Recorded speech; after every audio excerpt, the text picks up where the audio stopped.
भगवान, अल्लाह, खुदा, ईश आदि नाम एक ही शक्ति के हैं। वो कैसा है, कहां है, कैसे मिलता है, किसने देखा है? ये प्रश्नवाचक चिन्ह पूर्ण रूप से हटाने के लिए अवश्य सुनिए जगत गुरु तत्वदर्शी संत रामपाल जी महाराज के अमृत वचन, सर्व पवित्र धर्मों के पवित्र शास्त्रों के आधार पर। सत साहिब दर्शकों, अध्यात्म का सही मार्ग और सही मार्गदर्शक न मिल पाने के कारण ही लोगों को अपने कष्ट और समस्याओं को भुगतना पड़ता है। अमरोहा उत्तर प्रदेश की रहने वाली पिंकी जी भी उन्हीं लोगों में से एक हैं। इनके पिताजी नशे की लत से ग्रस्त थे। माताजी और नानी जी को भी कई बीमारियों ने घेरा हुआ था। दुख तो मानो इनकी जिंदगी में अनचाहे मेहमान बनकर हर दिन दस्तक दे रहे थे। लेकिन कहते हैं ना, मनुष्य को जब सही मार्गदर्शक मिल जाए तो जीवन को एक नई दिशा प्रदान होती है। ऐसा ही कुछ इनके साथ भी हुआ जब इनके पिताजी को मिली अध्यात्म मार्ग के सच्चे मार्गदर्शक तत्वदर्शी संत रामपाल जी महाराज जी की शरण, जो वर्तमान समय में सभी के विघ्नों का निवारण कर रहे हैं। आप भी आश्चर्यचकित हो जाएंगे कि विघ्नहर्ता संत रामपाल जी महाराज जी की शरण ग्रहण करने के बाद पिंकी जी ने अपने जीवन में कई चमत्कारिक परिवर्तन महसूस किए और सर्व दुखों का निवारण अपने आंखों होता देखा है। संत जी द्वारा दी गई सतभक्ति के फलस्वरूप ही आज ये सुखी जीवन व्यतीत कर रही हैं। अब आप स्वयं ही सुनिए पिंकी जी के जीवन परिवर्तन की सच्चाई, उनकी आप बताइए। नमस्कार जी। सत साहिब जी। क्या नाम है जी आपका? पिंकी चौधरी। कहाँ से आए हैं आप? यूपी अमरोहा से। संत रामपाल जी महाराज से नाम दीक्षा आपने कब ली? 10 जनवरी 2014 को। संत रामपाल जी महाराज से नाम दीक्षा लेने से पहले आप क्या भक्ति साधना करते थे? मैं संत रामपाल जी महाराज से नाम दीक्षा लेने से पहले शंकर भगवान जी की भक्ति करती थी और बचपन से ही करती थी, जैसे उनके व्रत रखना। लेकिन परमात्मा की जो बंदी छोड़ सतगुरु रामपाल जी महाराज है, उनकी दया इतनी हुई कि मैं किसी और अन्य देवी देवताओं को नहीं मानती थी सिवाय शंकर भगवान जी के। मैं उनके ही व्रत रखती थी और किसी गुरु के चक्कर में नहीं पड़ी थी। मुझे कोई मोक्ष के बारे में या किसी गुरु के बारे में कोई जानकारी नहीं थी। शंकर भगवान जी की भक्ति करते करते आपको क्या क्या लाभ हुए?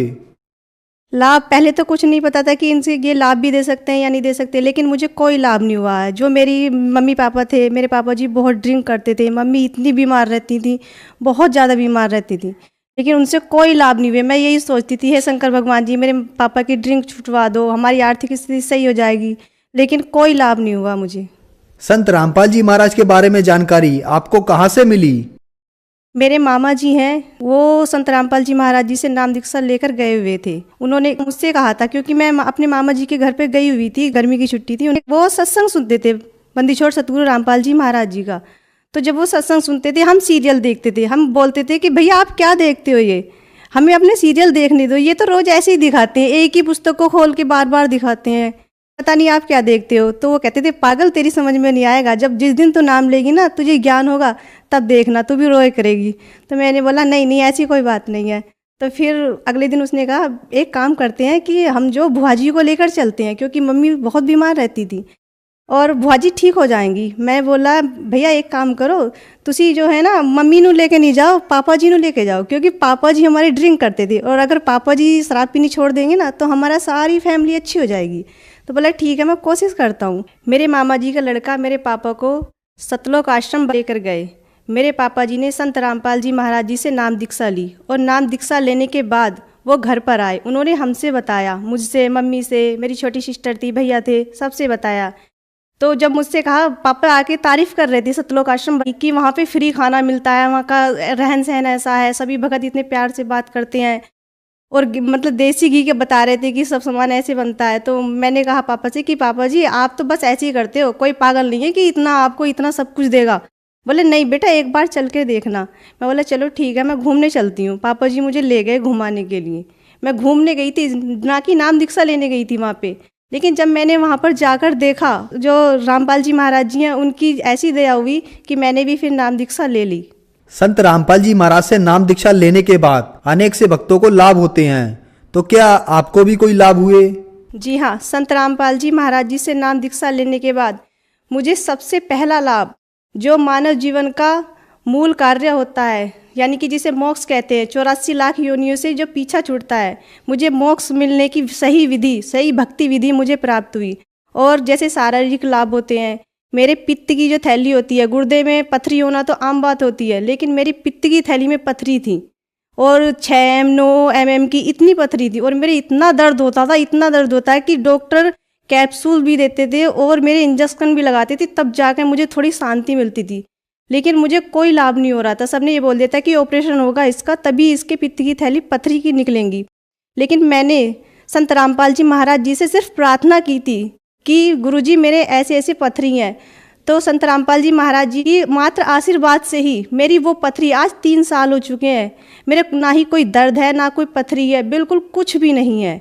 और मेरे पापा जी जो ड्रिंक करते थे, ना ही वो ड्रिंक करते हैं। मेरी मम्मी, उनकी हालत इतनी ख़राब रहती थी, वो भी बिल्कुल सही है, आज अच्छे से काम करती हैं, चलती फिरती हैं, आराम से चलती हैं। और मेरी नानी जी हैं, मेरी नानी जी को शुगर की बीमारी, गठिया बाई, मेरी नानी जी की टांगों में भी इन्फेक्शन था, वो चल नहीं पाती थी। उनके लिए एक स्टिक बनी हुई थी, डॉक्टर ने दे दी थी, वो उनसे ही चलती थी और हम पकड़ पकड़ के लेके जाते थे उन्हें। लेकिन संत रामपाल जी महाराज जी से नाम दीक्षा लेने के बाद आज वो बिल्कुल सही हैं। अगर किसी को विश्वास नहीं आए तो मेरी नानी जी भी मेरे साथ है, आप देख सकते हैं, ये मेरी नानी जी है जो आज बिल्कुल सही सलामत आपके सामने खड़ी हैं। नमस्कार जी। सत साहिब जी। जैसा कि आपकी बेटी ने बताया कि आपको शुगर की बीमारी थी, गठिया की बीमारी थी, आप चल फिर नहीं सकते थे, तो क्या ये सच है? हाँ जी, ये सच है। मुझे गठिया बाई भी थी और मुझे शुगर भी था और मेरी टांगों से बेकार हो गई थी, बस खाट पर पड़ी रहती थी, उठा के ये रखती थी मुझे।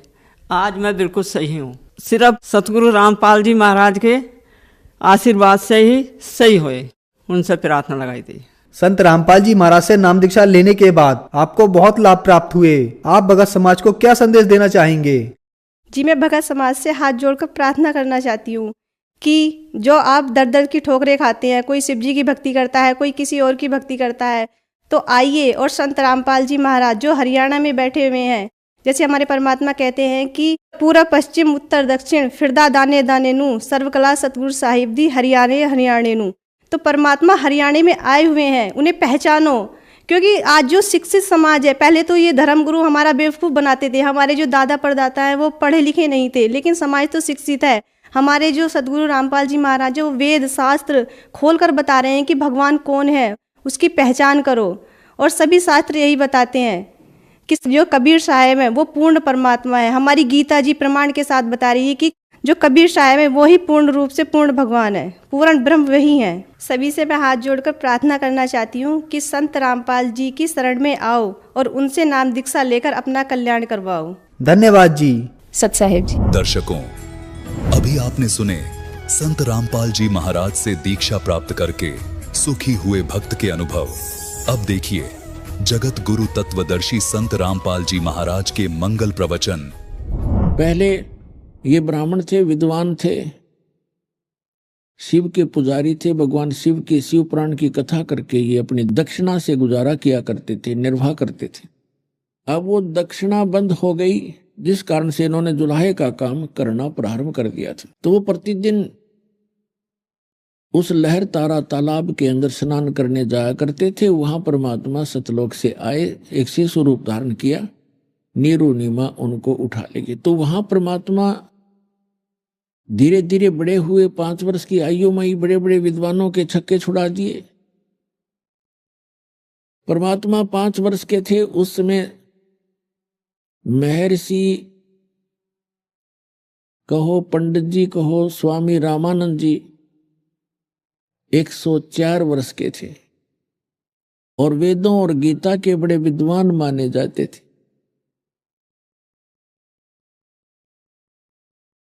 ये लंबा प्रकरण है लेकिन अब थोड़ा शॉर्ट करके बताऊंगा।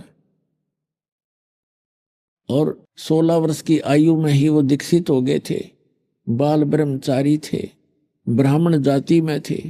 वहां लगभग 1400 उन्होंने शेष ऋषि बना रखे थे, जो उनके द्वारा बताए गए वेद और गीता और पुराणों के ज्ञान को आगे जनता में प्रवचन किया करते थे, बताया करते थे। जब परमात्मा 5 वर्ष के हुए, अब दास ये बताने जा रहा आपको कि तत्वदर्शी संत भी परमात्मा कबीर जी स्वयं ही थे।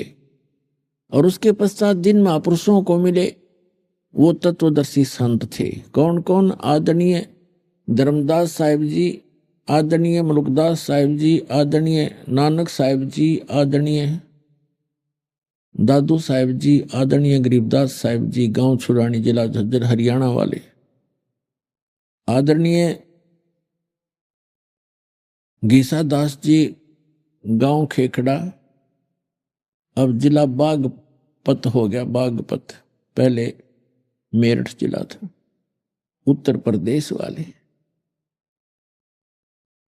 और फिर ये स्वामी रामानंद जी परमात्मा से परिचित होने के बाद फिर ये भी तत्वदर्शी संत बन गए थे, लेकिन परमात्मा मिलने से पहले की ये कथा आपको सुना रहा हूं। तो परमेश्वर ने स्वयं आकर के वो तत्व ज्ञान बताया था। उस समय परमात्मा तत्वदर्शी संत की भूमिका भी कर रहे थे, भगवान तो वो है ही हैं, और एक अच्छे नागरिक की भूमिका भी कर रहे थे और एक अच्छे दास की भूमिका भी कर रहे थे।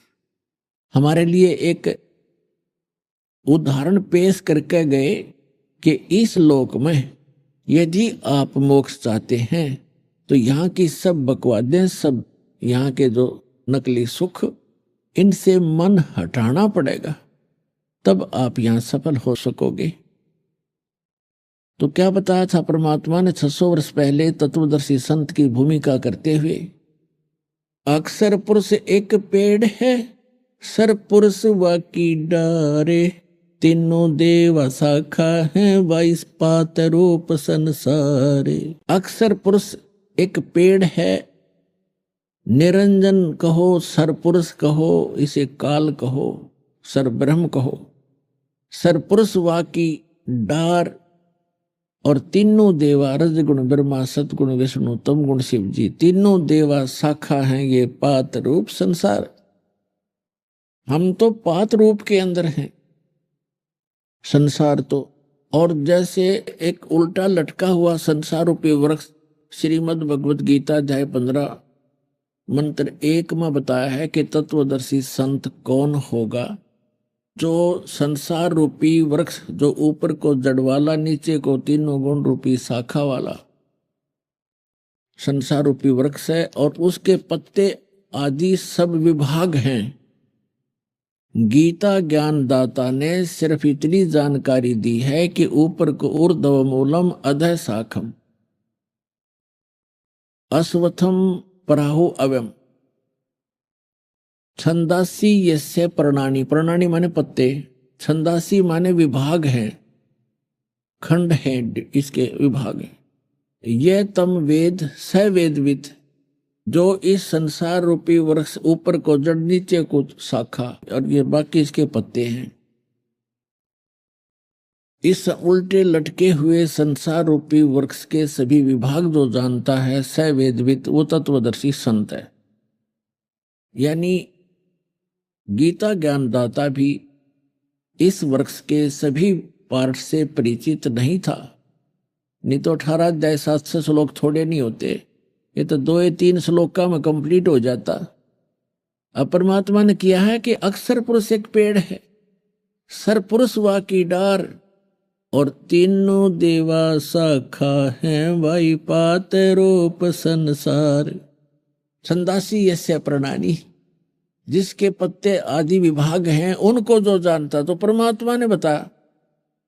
उस परमेश्वर के आने के बाद जिन महापुरुषों को भगवान मिले, उनके बाद अब वर्तमान में ये दास है वो तत्वदर्शी संत इस पूरे ब्रह्मांड में।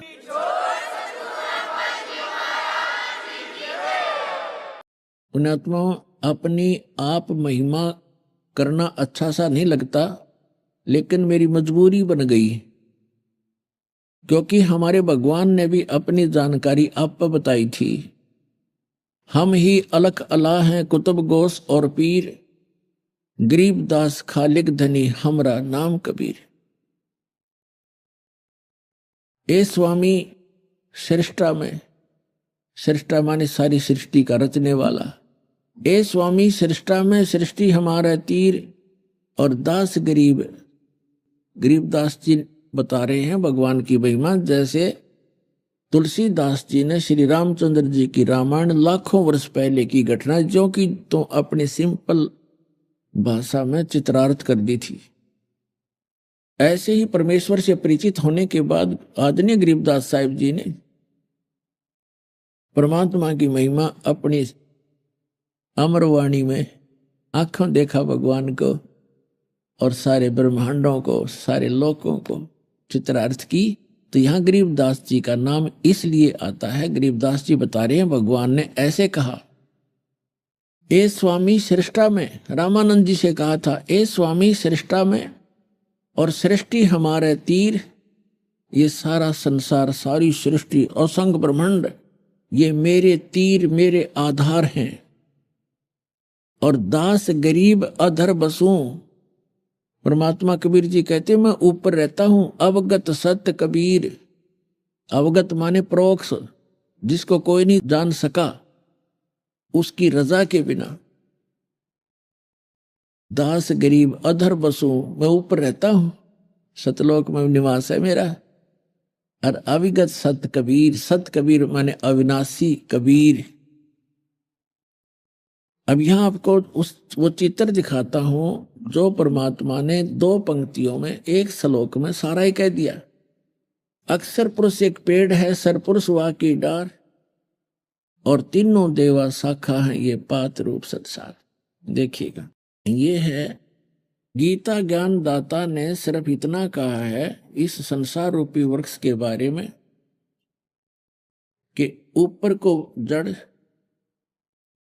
और नीचे को शाखा वाला ये संसार रूपी वृक्ष है, पीपल का वृक्ष समझो। और छंदासी यस्य प्रणानी, प्रणानी माने पत्ते, छंदासी यस्य प्रणानी, जिसके छंद जो हैं ये पत्ते हैं, ये भाग विभाग है। छंदासी यस्य प्रणानी यानी इसके छंदों का जो भाग बता देगा, विभाग बताएगा, छंद पत्ते आदि इसके विभाग हैं।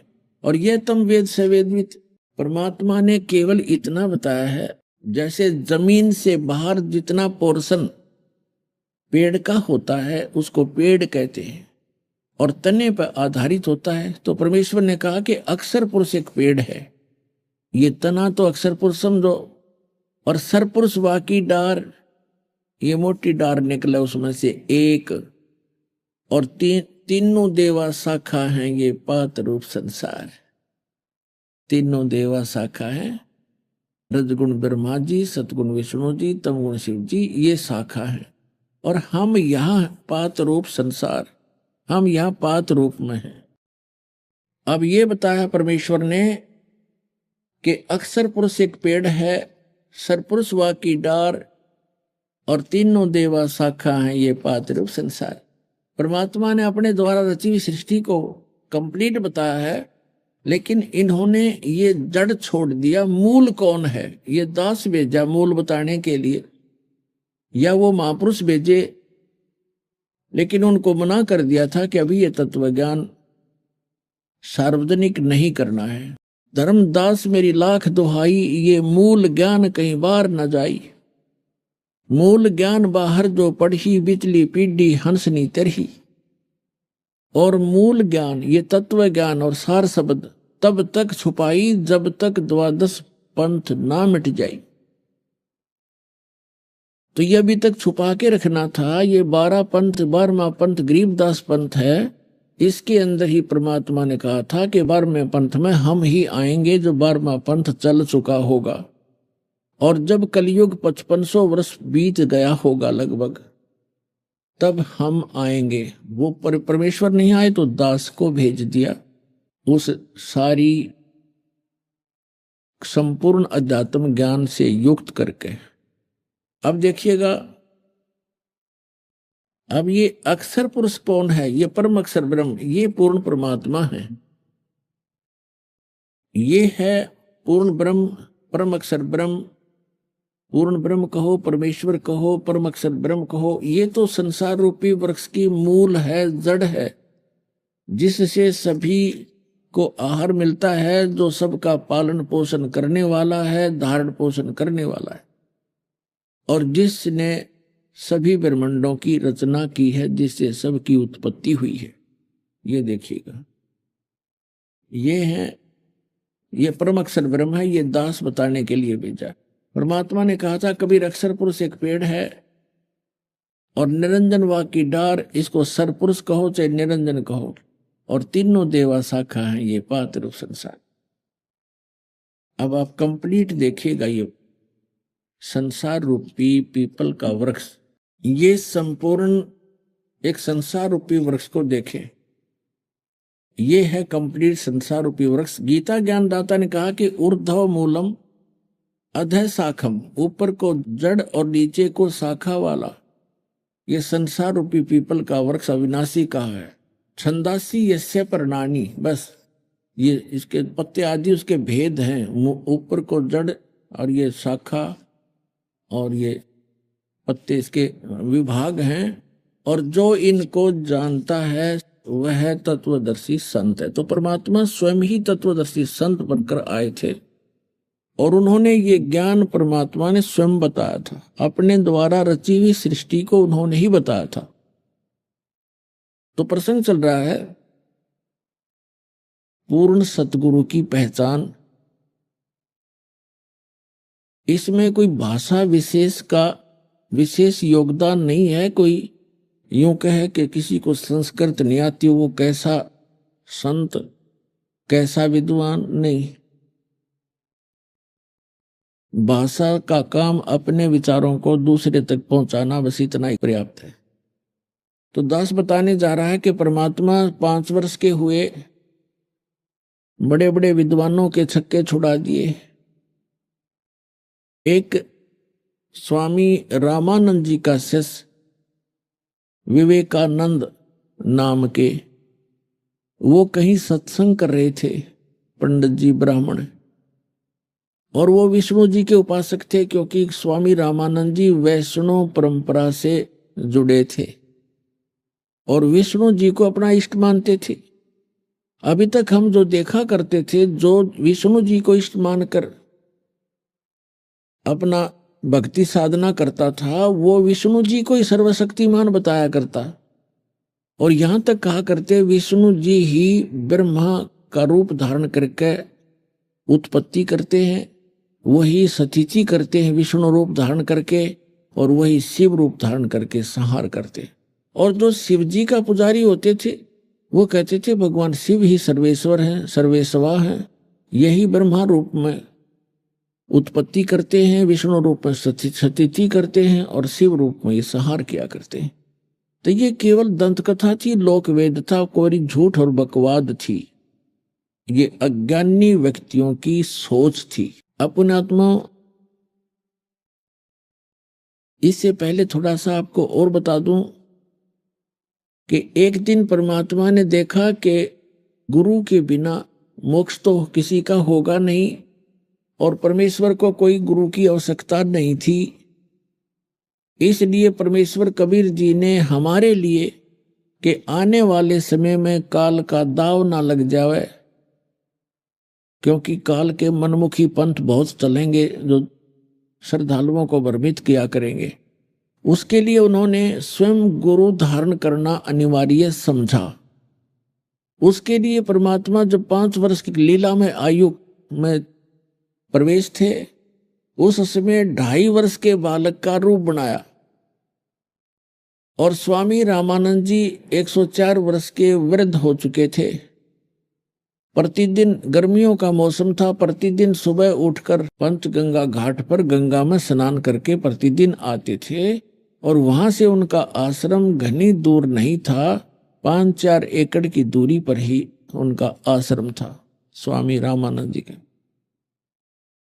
स्वामी रामानंद जी ब्राह्मण के अतिरिक्त किसी को दीक्षा नहीं देते थे, केवल ब्राह्मणों को शिष्य बनाते थे, उन्हीं को आध्यात्मिक शिक्षा देते थे। बाकी कोई जाता था जनता जन, उसको दूर से ही उसको जंतर मंत्र बता देते थे। कोई किसी आर्त रूप में जाता था, उसको बता देते थे ऐसे दान कर देना ब्राह्मण को, ऐसे श्राद्ध निकाल देना, ऐसे थोड़ा बहुत उनको जंतर मंत्र बता देते थे। तो परमेश्वर दुलाहे जाति में प्रकट थे, उन्होंने एक शिशु रूप धारण किया, यानी 2.5 वर्ष के बालक का रूप बनाया, और जिन पैड़ियों के ऊपर गंगा घाट पर स्वामी रामानंद जी स्नान करने जाया करते थे। मुंह अंधेरे जाते थे, ब्रह्म मुहूर्त में जाते थे। ब्रह्म मुहूर्त होता है सूर्य उदय होने से लगभग 1.5 घंटा पहले, उस समय अंधेरा ही होता है। तो स्वामी रामानंद जी पौड़ियों पर नहाने के लिए नीचे को उतर रहे थे, जल के निकट पहुंचने के लिए। अंधेरे में परमात्मा दिखाई नहीं दिए। परमात्मा 2.5 वर्ष के बालक का रूप धारण करके पौड़ियों पर लेट गए, पैड़ियों पर। और कबीर परमात्मा जब लेटे हुए थे बालक रूप में, तो स्वामी रामानंद ब्राह्मण की खड़ाऊं पैर का जूता समझो, वो लकड़ी की पहनते थे खड़ाऊं, वो परमात्मा के सिर में लगी। जैसे बालक रोता है ऐसे परमात्मा ने रोने की लीला की। रामानंद जी एकदम झुके। उन्होंने सोचा कोई बालक है यहाँ पर और उसको चोट आ गई, क्योंकि साधु संत दयालु होते हैं। ज्यों ही स्पीड से झुके, उनके गले में एक कंठी होती है, कंठी, माला कंठी बोलते हैं उसको। उसमें केवल एक तुलसी की लकड़ी का मणका होता है, मनिया, और कुछ नहीं होता, शेष धागा होता है। वो स्वामी रामानंद जी के गले से निकल गए और परमात्मा के कबीर जी के गले में डल गई। अंधेरे में रामानंद जी को दिखाई दिया नहीं और परमात्मा बालक रूप में बैठ गए। सिर पे हाथ रखा और कहा, बेटा राम राम बोलो, राम राम बोलो। राम के नाम से सब दुख दूर होते हैं। मेरे से धोखा हो गया बेटा, मुझे दिखाई नहीं दिया, आपको चोट आई होगी, बैठ जा, रोवा मत। थोड़ा सा चानना हो जाएगा, रोशनी हो जाएगी, तब तुझे तेरे घर भिजवा दूंगा। तो नींद में गलती से अंधेरे में यहां आ गया। अब स्वामी जी उनको चुप करा के स्नान करने के लिए और नीचे पौड़ियों पर चले गए। परमात्मा अंतर ध्यान हुए। अपने माता पिता, जो मुंह बोले माता पिता थे, परमात्मा के कोई माता पिता नहीं थे। नीरू नीमा जो उनको कमल के फूल से उठाकर ले गए थे लहर तारा सरोवर से, वो उनके माता पिता कहलाए। वहां झोपड़ी में जाकर विराजमान हो गए। कुछ दिनों के बाद परमात्मा ने, कबीर परमेश्वर जी ने क्या किया, उस विवेकानंद जी को, जो स्वामी रामानंद जी के प्रसिद्ध शिष्य थे, वक्ता थे, श्री विष्णु जी के वो पुजारी थे, और विष्णु जी कोई सर्वेश्वर अविनाशी सब कुछ बताया करते थे। उनके सब स्थान और अक्षेत्र बांट रखे थे स्वामी रामानंद जी ने, क्योंकि इन्होंने तो रोजी रोटी ही उद्देश्य रखा हुआ था। उनके अक्षेत्र बांट दिए थे। विवेकानंद इस कॉलोनी में, दूसरा दूसरी कॉलोनी में, तीसरा तीसरी कॉलोनी में, चौथा चौथी कॉलोनी में। केवल वही दीक्षा और उपदेश और ज्ञान कराएगा, अन्य को दूसरे गांव और शहरों में ऐसे छोड़ रखा था। 1400 ऋषि थे। अब क्या किया, विवेकानंद ऋषि स्वामी रामानंद जी के शिष्य अपने श्रद्धालुओं में, भक्तों में वहां प्रवचन कर रहे थे, सत्संग चल रहा था, और कबीर परमात्मा भी जाकर बैठ गए। जैसे वैष्णव उपदेशी होते हैं, वो तिलक लगाते हैं माथे पर, एक लंबा तिलक निकालते हैं यहां से लेकर नाक तक, केवल एक तिलक ऐसे, और परमात्मा तिलक लगाकर चले गए, पीछे बैठ गए। अब विवेकानंद जी सत्संग कर रहे थे कि भगवान विष्णु सर्वेश्वर हैं, सर्वशक्तिमान हैं। इन्होंने ही श्री कृष्ण रूप में गीता जी का ज्ञान दिया। इनके कोई माता पिता नहीं है, यही 3 रूप धारण करके सारे ब्रह्मांडों के संचालन करते हैं। ब्रह्मा रूप में ये उत्पत्ति करते हैं, विष्णु रूप में ये सतीथि यानी सबका पालन करते हैं, और शंकर रूप में यही सबका संहार करते हैं। जब सारा कुछ सत्संग उसने सुना लिया, तब परमात्मा खड़े हुए, बालक रूप 5 वर्ष के बच्चे, और खड़ा होकर के कहा कि स्वामी जी, मेरी कुछ शंकाएं हैं, कृपा उनका समाधान कीजिए। क्या शंका है आपकी? बोलो, क्या समाधान चाहते हो? तब परमेश्वर ने कहा कि कौन ब्रह्मा का पिता है, कौन विष्णु की माँ, शंकर का दादा कौन है, पंडित जी दे बता। अब जितने श्रोता थे वो भी चकित, और विवेकानंद को हंसी आ रही थी। अरे बालक, तू तो बालक है, बालक वाली बात ही करेगा। अरे ब्रह्मा विष्णु महेश तो अजरो अमर है, सर्वेश्वर है, इनकी कोई माता पिता नहीं है। क्या बात कर रहे हो बच्चा? परमात्मा ने कहा, मैं तो आपसे प्रश्न किया है, आप बताइए। उन्होंने कहा, विवेकानंद ने कहा कि इनका कोई माता पिता नहीं है, ये अजन्मा है। तब परमात्मा ने कहा कि मैंने एक शिव पुराण की कथा कर रहा था, एक ब्राह्मण, और मैं सुन रहा था श्रीमद देवी भागवत यानी देवी पुराण के 3 स्कंद में सचित्र मोटा टाइप। ये दास अब आपको वर्तमान के हिसाब से बताएगा। परमात्मा ने जो बताया था वो अपने हिसाब से बताया था। सचित्र मोटा टाइप देवी पुराण, गीता प्रेस गोरखपुर से प्रकाशित, और जिसके अनुवादक हैं, संपादक हैं हनुमान प्रसाद पोदार और चमनलाल गोस्वामी। इनके 123 पृष्ठ पर परमात्मा ने कहा कि 3 स्कंद में विष्णु जी स्वयं देवी दुर्गा जी से कह रहे हैं, तुम शुद्ध स्वरूपा हो, ये सारा संसार तुम इसे उद्भासित हो रहा है। मैं ब्रह्मा और शंकर हम तुम्हारी कृपा से ही विद्यमान है।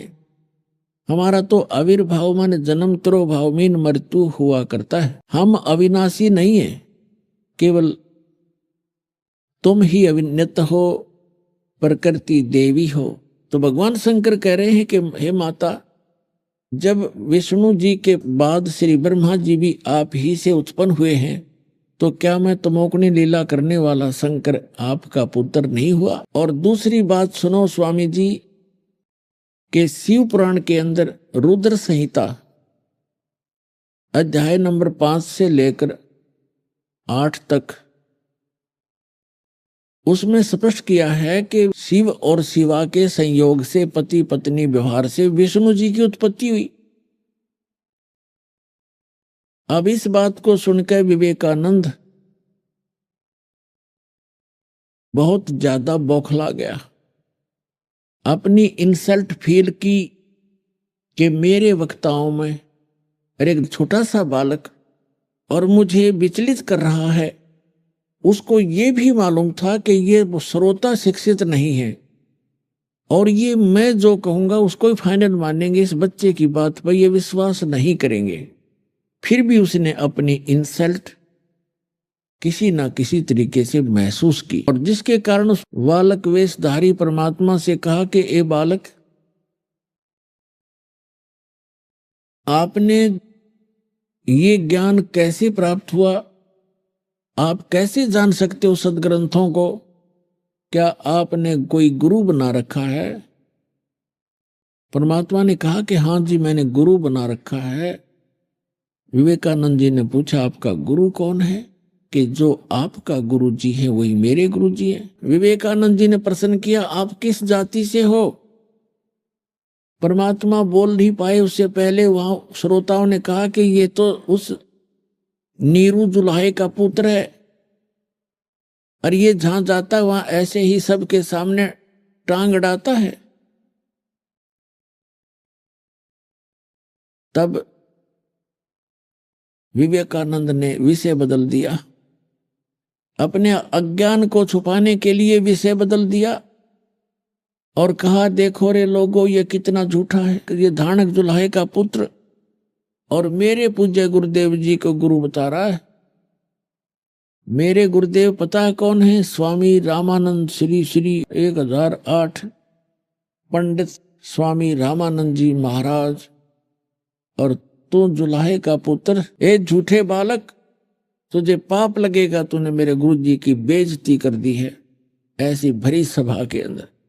अब देखो रे लोगों, ए श्रोताओं, कल देखना गुरु जी के पास ले जाऊंगा इसको पकड़कर, और गुरु जी से फिर इसको दंडित करवाऊंगा। अब परमात्मा अपने घर आ गए, शाम को ही पहुंच गया स्वामी रामानंद जी के पास। कौन?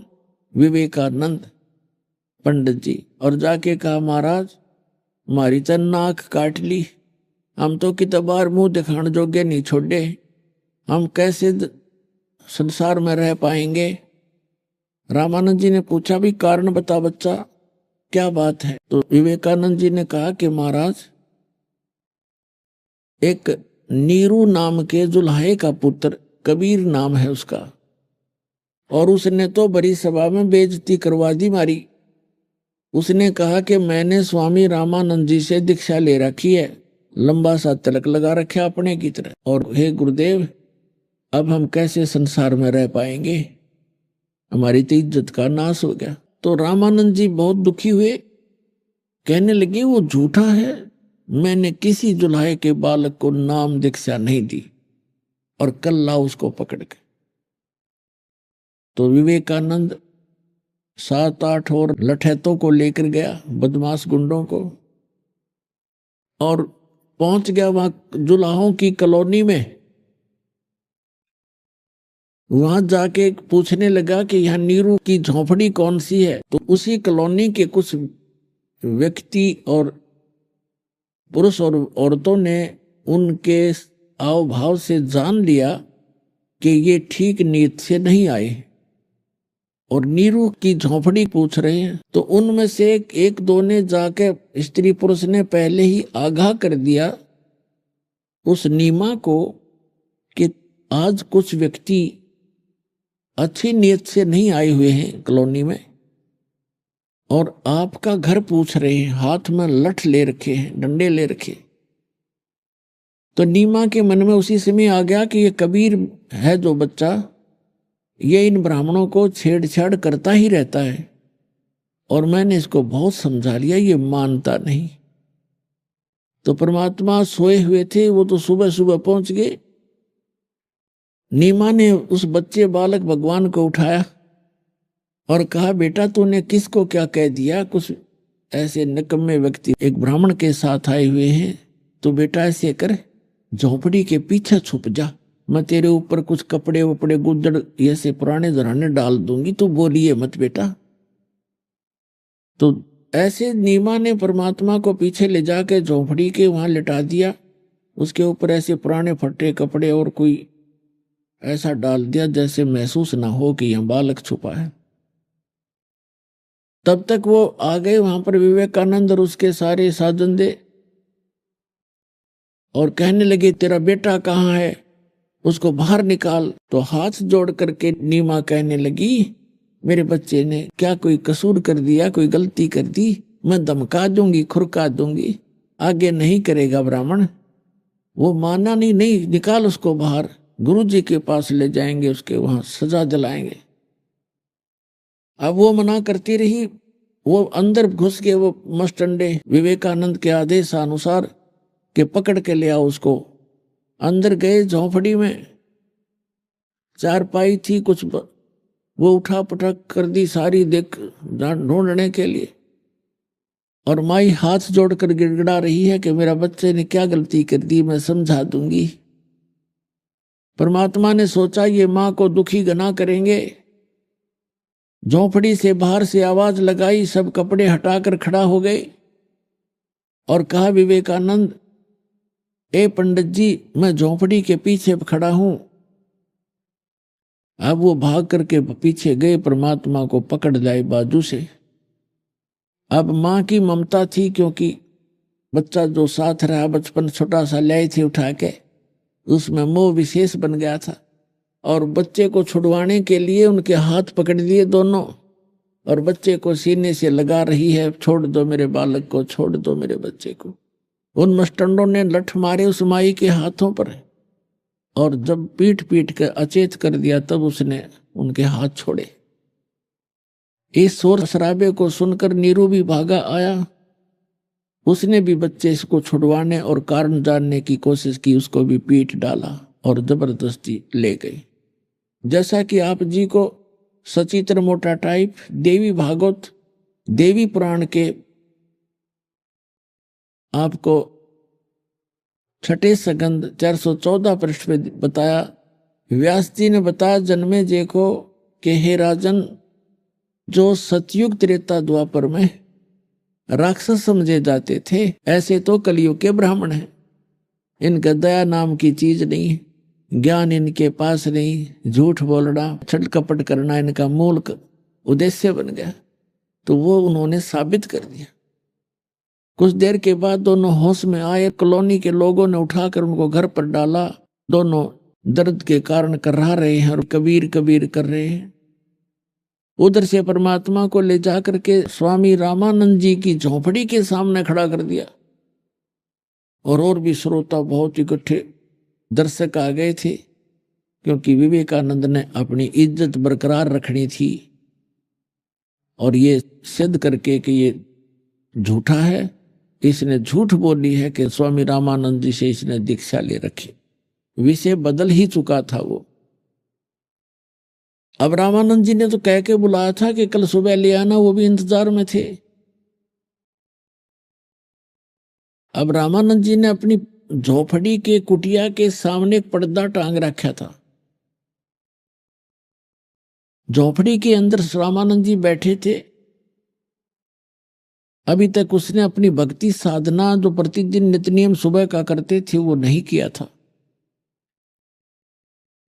और विवेकानंद जी ने जाकर आवाज लगाई, गुरुदेव ये नीरू का बालक आ गया है, ये वो झूठा कपटी आ गया है। अब रामानंद जी पूछ रहे हैं कि तू कौन है, तेरा क्या नाम है, मुझे बताइए। अब गरीबदास जी ने अपनी अमृतवाणी में चित्रण किया है, जैसे तुलसीदास जी ने रामायण को अपने मधुर वचनों में कैसे लिपिबद्ध किया, ऐसे ही परमेश्वर से परिचित होकर आदरणीय गरीबदास साहिब जी ने परमात्मा के इस ज्ञान को, परमात्मा की इस लीला को कैसे चित्रार्थ किया है, सुनिएगा। आडा पर्दा लाए कर रामानंद बूझनते, दास गरीब कुलंग छवि वो अदर ढाक को दंते। गरीबदास जी कह रहे हैं कि झोपड़ी के कुटिया के गेट पर पर्दा लटका के झोपड़ी के अंदर से बात कर रहे हैं बाहर खड़े कबीर परमात्मा से, ये दिखाने के लिए कि मैं नाम दीक्षा देना तो बहुत दूर है, मैं इन दुल्हों की शकल भी नहीं देखता, सुबह सुबह मैं इनको अपना कपड़ा भी टच नहीं करने देता। ये शो करने के लिए, ये सिद्ध करने के लिए, दिखाने के लिए परमात्मा तो बाहर खड़े हैं। अभी आपने सुने संत रामपाल जी महाराज के मंगल प्रवचन। आइए अब सुनते हैं संत रामपाल जी महाराज से नाम दीक्षा लेकर सतभक्ति करके अद्भुत लाभ प्राप्त करने वाले अनुयायी के विचार। दर्शकों, कहते हैं जिसको भगवान की चाह पूर्ण श्रद्धा के साथ होती है, उसको भगवान की प्राप्ति अवश्य होती है। कुछ इसी प्रकार की कहानी है हिमाचल प्रदेश के रहने वाले डॉक्टर चमन लाल जी की। ये 1957 से ही आनंदपुर साहिब के कबीर पंथी महात्मा से जुड़े थे। एक दिन कुछ अनहोनी घटना हुई। जब चमन लाल जी ध्यान मग्न थे तो इन्हें एक आवाज सुनाई दी कि एक सत्संग का आयोजन करो जिसमें एक महात्मा आएंगे जिन्हें तुम अनाज और कपड़े देना। चमन जी ने ठीक ऐसा ही किया। निर्धारित समय पर वह महात्मा आए और चमन जी से बात हुई। जितने में चमन जी उन महात्मा को समझ पाते, उतने में ही महात्मा के रूप में आए परमात्मा अंतर्ध्यान हो गए। फिर एक दिन इन्हें वही परमात्मा दिखाई दिए और बताया कि आप कबीर साहिब जी की जो भक्ति करते हैं वह सही नहीं है।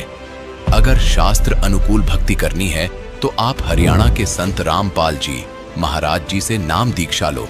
उसके पश्चात चमन जी ने संत जी के द्वारा लिखित पुस्तकों को सभी धर्म के सद्ग्रंथों से मिलाया और सच्चे ज्ञान को परखकर सही गुरु से नाम दीक्षा ली, जिसके बाद इन्हें वास्तविक पूर्ण परमात्मा कबीर साहिब जी को प्राप्त करने का सही मार्ग मिला और वह वास्तविक मंत्र मिले जिससे मोक्ष संभव है। अब सुनिए चमन जी के भक्ति सफर की कहानी, उन्हीं की जुबानी। सर नमस्कार। सत साहिब। क्या नाम है आपका? डॉक्टर चमनलाल। डॉक्टर साहब कहाँ से आए आप? मंडी हिमाचल प्रदेश से। सर संत रामपाल जी महाराज से कब जुड़े आप? पूर्ण पिता परमात्मा संत रामपाल जी महाराज से मैं 2012 में जुड़ा। क्या करते हैं आप? मैं कॉलेज में सर्विस करता था। सर, आप एक एजुकेटेड पर्सन हैं, संत रामपाल जी महाराज से आप जुड़े हैं। आप हिमाचल प्रदेश से और आपने हरियाणा में संत रामपाल जी महाराज से नाम दीक्षा क्यों ली? क्योंकि जब मैंने सारा अध्ययन किया, सारी किताबें लाई, जैसे गुरु ग्रंथ साहब, वेद, कुरान, बाइबल और दूसरी किताबें लाई और उसका अध्ययन किया और उसको टैली किया और साल 1.5 साल मैंने उसका अध्ययन किया। जब क्लियर हुई बात भाई जो महाराज संत रामपाल जी का ज्ञान है वो सही है और वो सही मतलब जो है ज्ञान बताते हैं, तो उसके बाद मैंने ये निश्चय किया। संत रामपाल जी महाराज से नाम दीक्षा लेने से पहले आप क्या भक्ति साधना करते थे?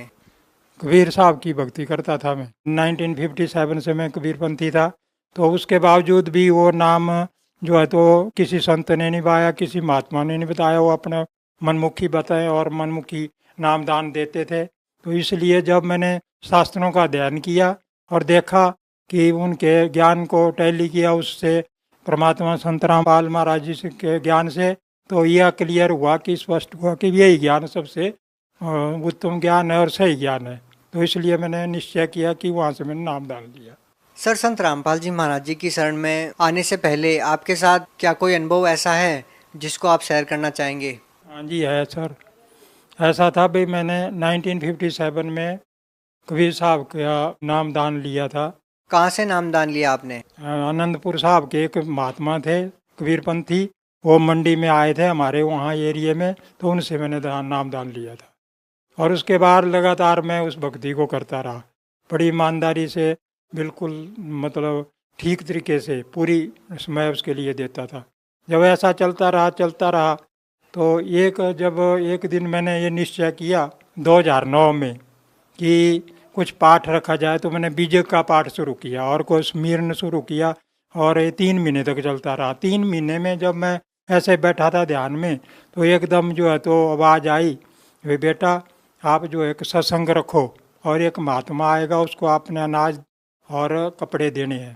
तो उसके बाद मैंने एक सत्संग रखा और हर महीने रखना शुरू कर दिया, जैसे सेकंड संडे को, तो उसके बाद मंथ के सेकंड संडे को, तो वो चलता रहा लगातार। एक दिन ऐसा लीला हुई महाराज की कि स्वयं कबीर साहब जो है तो मेरे घर में आ गए। उस वक्त वहाँ 100 कर आदमी मौजूद थे। उनके समक्ष वो आए, मनुष्य के रूप में थे, हमने पहचाना नहीं उनको। उन्होंने पीछे पूछा, मैं उन दिनों प्रधान था पंचायत का। उन्होंने कहा प्रधान चमनलाल का घर का है, तो उन्होंने बताया ये घर है। तो आ गए, तो वहाँ एक महात्मा आए थे खरसिया से, वो कुछ कलेक्शन के लिए आए थे, कुंभ के लिए। तो उनको हमने डिप्यूट किया भी आज आप सत्संग करेंगे। तो वो सत्संग कर रहे थे। उसके बाद सत्संग खत्म था, तो जैसा महाराज ने पीछे मुझे बताया था भी जो भी महात्मा कोई आएगा उसको अन्न भी देने खिलाना है, भोजन खिलाना है और कपड़े देने हैं। तो उसी तरह मैं कपड़े देने अंदर गया, कपड़े लाने उनको और भोजन दे। उतने में बाहर खड़े हो गए कबीर साहब और उन्होंने बात नहीं की, वो खड़े रहे। किसी मुझे मेरे ब्रदर है वहाँ, उसने बताया कि कोई आया है। तो मैंने उनसे हाथ जोड़े और कहा जी सत्संग स्थल इस साइड है, तो आप उस साइड चलो, पर सत्संग खत्म हो चुका है। तो उस साइड वो चुपचाप चले गए और पीछे खड़े हो गए। मैं उतने में कपड़े लेकर गया। मुझे ये आभास नहीं था ये भी परमात्मा है या कोई ऐसी बात है। तो मैं जिस वक्त उनके पास बैठा हो कपड़े देने, तो उनकी तरफ कुछ ध्यान दिया, तो ऐसा लगा मन में भी ये कोई खास चीज़ है, कोई विशेष आदमी है या विशेष महात्मा है। तो मैंने ऐसे जैसे किया, हाथ जोड़े और नमन किया मन में और सोचा भी अभी पूछता हूँ मैं। उतने में उनको कपड़े देते देते वहाँ 10-15 मिनट लग गया। वो एकदम जैसे नज़र टली तो उससे गए और मेरा गेट है बड़ा घर का लोहे का, उसको लांग के अंदर चले गए। पीछे बाहर लोग खड़े हुए आंगन में, वो देखते रहे भी, बिना पूछे बेला बोले चले गए अंदर। उतने में मैं चले गया पीछे से। तो उन्होंने कहा जी अंदर चले गए गेट लांग के, और गेट बंद कर दिया। जब मैं अंदर गया तो अंदर जाकर देखा सब गए और वो अंतर ध्यान हो गए वहाँ से। और फिर उसके बाद मुझे बड़ा दुख हुआ। मैं कई दिन तक सोचता आ रहा उसके बारे में, भाई मैंने बड़ी गलती की ना, उनके पाँव छुए, ये कौन थे, या ये मन में रहता था ये तो परमात्मा ही हो सकते हैं। फिर भी क्लियर नहीं थी बात, भी कैसे क्लियर किया जाए। तो मैंने डेली जो साधना करता था, जब साधना सुबह शाम करनी तो ये प्रार्थना जरूर करनी भी, मुझे बताना प्रभु भाई वो आप थे कि कौन थे। इस तरह साल भर चलता रहा। साल के बाद जो है तो एक दिन वो आ गए और जैसे मैं साधना में बैठा था और सामने आ गए, उसी रूप में आए जो फोटो में होते हैं। तो उन्होंने बोला बेटा मैं आया था, आपके ने पहचाना नहीं, तो इसलिए जो है आपको संत रामपाल महाराज हैं वहाँ आप जाओ और वहाँ उनसे नामदान लो। जिस टाइम पे आपको कबीर साहब जी ने दर्शन दिए उस टाइम पे आप आनंदपुर धाम से जुड़े हुए थे? हाँ जी, आनंदपुर धाम से जुड़े हुए थे। और उसके बाद कबीर साहब जी ने आपको कहा कि आपको संत रामपाल जी महाराज जी से नाम दीक्षा ले लेनी चाहिए। हाँ, आपको वही सही नाम दीक्षा है। कबीर साहब ने मुझे बताया भाई आप जाओ बेटा और वहाँ से आप नाम दीक्षा लो, और जो आज तक आपने भक्ति की है उसका भी आपको लाभ मिला है, आगे भी उसका लाभ उसमें इंक्लूड होगा। पर सही भक्ति वो है और वो उसको शुरू करो लेकर, नामदान लेकर। तो क्या आपको लगता है कि आपको जो कबीर साहब जी के दर्शन हुए वो आनंदपुर धाम से नाम दीक्षा लेने के बाद हुए, तो आप इसका क्रेडिट किसको देंगे? नहीं, वो तो चलो पता नहीं, ये ईश्वर को पता है क्रेडिट का, परंतु इतना जरूर था मैं लगातार मगन रहता परमात्मा की ये में, तो शायद उन्होंने कृपा की मेरे को सही रास्ता बताने के लिए। उन्होंने ये सारी लीला रची थी। सत्संग रखा, पहले रखवाया और कहा महात्मा को दो भोजन, कई महात्मा है, कईयों को मैंने कपड़े रोटी दी, पर ये पता नहीं था भी भोजन और जो मैं कपड़े दे रहा हूँ कौन महात्मा सही है। वैसे वैसे वो खुद ही आ गए, फिर खुद उन्होंने भोजन किया। जब वो भी क्लियर हुआ तो फिर वो डाउट रह गया भाई क्या पता हो सकता है कौन था, या मेरे को कोई बहम है, कौन अंतर्ध्यान कैसे हुए, क्या हुआ, तो वो भी उन्होंने क्लियर कर दिया। आकर मैं ही आया था और आपने मुझे पहचाना नहीं, और उन्होंने क्लियर। फिर उसके बाद भी मैं कुछ दिनों तक अध्ययन कर रहा था। कापी पर किताबें मैंने 25,000 रुपये की खरीद ली थी पहले, वेद दो बार मंगवाए मैंने और उनका अध्ययन किया और उससे टैली किया। महाराज जो परमात्मा संत रामपाल जी से उनके सारे किताबें मैंने लाई थी, उनको टैली किया उससे।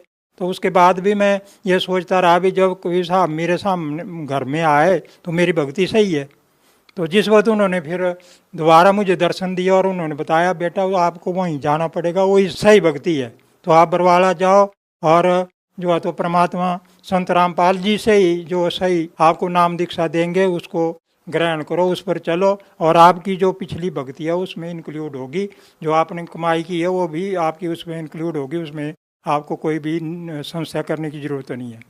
सर, आपने संत रामपाल जी महाराज से नाम दीक्षा किस लिए ली थी? आपका मोटो क्या था? आर्थिक लाभ प्राप्त करना, मानसिक लाभ प्राप्त करना, या आप शारीरिक रूप से परेशान थे, या आप आध्यात्मिक लाभ पाना चाहते थे? आपने संत रामपाल जी महाराज जी को आखिर किस वजह से गुरु बनाया? खास वजह क्या थी? सर ऐसा है भाई, मुझे किसी धन की जरूरत नहीं थी, किसी लाभ की जरूरत नहीं थी। मैं सिर्फ भक्ति चाहता था, परमात्मा को पाना चाहता था। मेन उद्देश्य मेरा जीवन का शुरू से, जब से मैं नौकरी भी करता रहा उसमें भी यही रहा, और आज तक वही रिटायर हुए 25 साल हो गया लगभग मुझे, आज तक भी मेरा वही उद्देश्य रहा। परंतु ये है भी वो उद्देश्य वो तब तक जब तक मुझे सही भक्ति और सही स्मरण नहीं मिला था, सही नामदान नहीं मिला था, तब तक वो अधूरी थी। जब मैंने वहाँ से नामदान लिया, सही नामदान लिया, तो मेरा अपना आप ही बदल गया। बेशक ये था भी मेरे को किसी प्रकार की शारीरिक बीमारी नहीं थी, शारीरिक कोई दुख तकलीफ नहीं थी, ना ही मानसिक ना ही आर्थिक, मैं खुश था और खुशहाल था। परंतु उसके बावजूद भी कई ऐसे बदलाव आ गए जीवन में जिस जो कि मतलब बड़े सराहनीय है। जैसे मैंने कई बार इनकी लीला देखता था, ऐसे ही सोचता था। एक दिन मैं नवोदय जा रहा था, कोई 2 महीने पहले की बात है, देखा मैंने अपनी गाड़ी का पेट्रोल बिल्कुल ख़त्म था, और मैंने कहा चलो आगे पेट्रोल पंप आएगा। मैं ध्यान में चल नाम जपता जपता निकल गया वहाँ से, वो याद नहीं रही।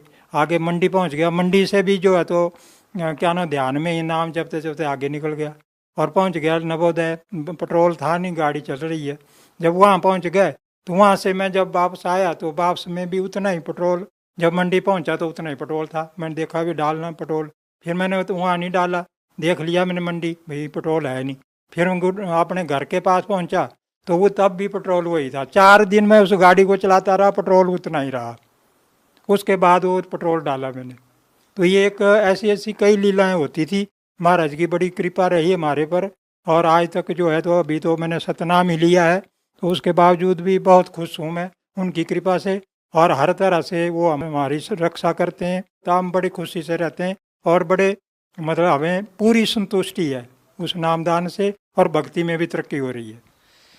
सर, आपके बच्चे ने आपसे पहले नाम लिया और आपकी जो पुत्र वधू है वो आपके बेटे के साथ नाम दीक्षा लेने के लिए गई। आपके कहने पे आपने सभी शास्त्रों को जांच परख लिया था, सभी वेदों को देख लिया था कि संत रामपाल जी महाराज जो बता रहे हैं वो सही है। इसके बावजूद भी आपने संत रामपाल जी महाराज जी को गुरु नहीं बनाया, ये सोच करके कि आपको जो कबीर साहब जी दर्शन दे चुके हैं तो आपकी भक्ति सही है। लेकिन आपने संत रामपाल जी महाराज से नाम तब लिया जब स्वयं कबीर साहब जी ने प्रकट होकर के आपको दर्शन दिए और आपको कहा कि संत रामपाल जी महाराज जी पूर्ण संत है।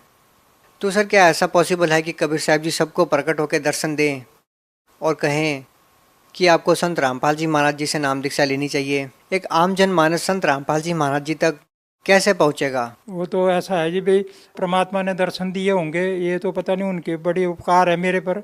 और काफ़ी लंबा समय से 1957 से मैं 2012 तक जो है तो वहाँ भक्ति करता रहा और दोनों टाइम बड़े मतलब सभी प्रकार के नियम थे मेरे। कहीं किसी के घर में खाना नहीं खाता था, पानी तक नहीं पीता, अपना पानी भी ले जाता था मैं साथ, जहाँ बाहर भी जाना है अगर पानी बच जाए तो पानी नहीं पीना, 2-2 दिन ऐसे भी निकले हैं। तो परंतु उसके बावजूद भी तो उन्होंने वही कृपा मेरे पर की थी या पिछला मेरे कोई संस्कार होने। तो जो इस पंथ में आ रहे हैं, सही भक्ति को जो हासिल कर रहे हैं वो वही लोग हैं जो बहुत पुण्यकर्मी हैं। सर, कबीर साहब जी ने आपको ही दर्शन क्यों दिए? जो कबीरपंथी हैं, लाखों करोड़ों की तादाद में उनके अनुयायी है, आखिर आपको ही कबीर साहब जी ने दर्शन क्यों दिए? क्योंकि सर भाई उन्होंने भक्ति नहीं की या उन्होंने उतनी मेहनत नहीं की, ये तो भक्ति का रास्ता। यदि उनके लाखों करोड़ों की तादाद में भगत हैं तो निश्चित ही उन्होंने मेहनत तो की ही होगी।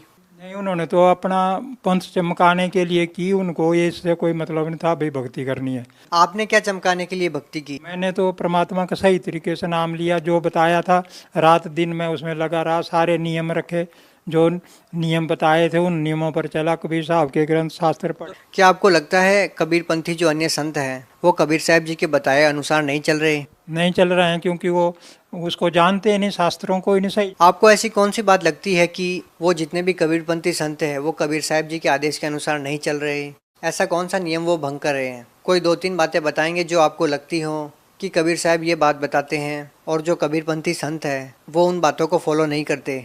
सर साहब, सबसे मुख्य बात तो ये है कि उनका नामदान ही गलत है, वो कहीं शास्त्रों से नोट करके और लोगों को बताते हैं। नामदान तो पहले आपका भी गलत था, आपको भी दर्शन दिए, परंतु वो भक्ति की मेहनत की बात थी, सुमिरन जो है तो फल तो देता है। और क्या क्या गलती करते हैं? चलो, पहली गलती है कि नामदान गलत देते हैं, और क्या गलती है? और जो है तो उनका भक्ति करवाने का तरीका भी गलत है। भक्ति ही गलत है तो चलो तरीका तो छोड़ ही दीजिए, और क्या गलत करते हैं वो? और ऐसी कौन सी क्रियाएं हैं जो वो गलत करते हैं? और तो सर वे संसारिक क्रियाएं, जैसे वो संसार में कर्म कांड है उसके अनुसार चलते रहते हैं, जो कि बिल्कुल गलत है, जो कि भक्ति तो मानती नहीं उस चीज़ को। तो वो सबसे बड़ी गलती वो करते हैं कि वो संसार से उसके साथ भी रहना चाहते हैं और भक्ति कराना चाहते हैं, तो दोनों चीज़ें एक साथ नहीं चल सकती। सर, भगत समाज को क्या संदेश देना चाहेंगे? मैं सर भाई भगत समाज को यही संदेश देना चाहूँगा, भाई अगर आपने सही मायने में परमात्मा को पाना है या सही मायने में भक्ति करनी है तो संत रामपाल महाराज जी जो हैं वो परमात्मा के अवतार हैं, वही जो आपको सही नामदान दे के आपको जो है सही भक्ति बताएंगे, उससे ही आपका कल्याण होगा। और हम सबको उसी वहाँ जाकर और उनके बताए हुए रास्ते पर भी तन मन धन से पूरी तरह मन अपने आप को न्यौछावर करके चलना चाहिए, तभी हमारा कल्याण हो सकता है। बहुत बहुत धन्यवाद आपका। Thank you sir.